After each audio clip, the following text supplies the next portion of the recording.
Naging sentro ng talakayan sa pinakabagong edisyon ng Philippine Sports Writers Association o PSA Forum, ang 3rd FIG Artistic Gymnastics Junior World Championships na isasagawa dito sa bansa mula November 16 hanggang 25.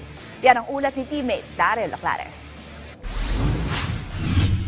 Bumisita sa Philippine Sports Writers Association Forum sina Gymnastics Association of the Philippines President Cynthia Carion at top Filipino junior gymnast na si Corl Eldrew Yulo para pag-usapan ang nalalapit na hosting ng bansa ng 3rd FIG Artistic Gymnastics Junior World Championships mula November 16 hanggang 25. Matatandaan na opisyal na iginawad sa Pilipinas ang hosting ng prestiyosong kompetisyon nito lamang nakaraang buwan base na rin sa inilabas na pahayag ng International Gymnastics Federation. Ayon kay Carion, puspusan na ang preparasyon ng GAP para sa World Meet pero panawagan niya ang mas maigting pang suporta mula sa pamahalaan at mga pribadong sektor.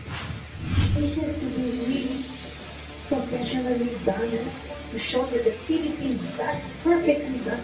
Even when you say Philippines, don't doubt the Philippines. But we're running out of time. We really need to the money. We need now. Now. I appeal to all our sponsors. I appeal to the media. I appeal to all of you to please help us make the Philippines the best world champions we can have. And to help LU win that gold medal LU.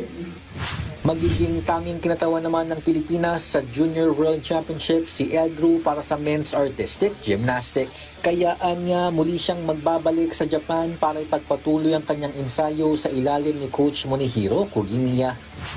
Medyo po ako mag-training and me and Coach Mune is going to fix my routine.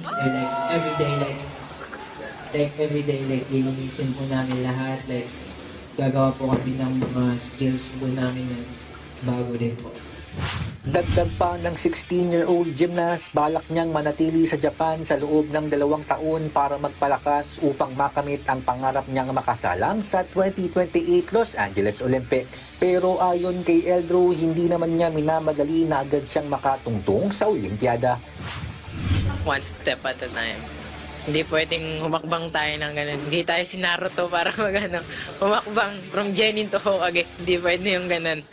So, syempre, step by step tayo. Pero I think, positive naman ako na kaya. Pero kung hindi tayo pagpalain, meron pa namang susunod na Olympics. Pero kung hindi ulit pagpapalain, edi meron pa susunod na Olympics. Parang si Ate Heidelin lang, parang ganun po. Ang ilang Olympics bago maka-gold. Parang ganun.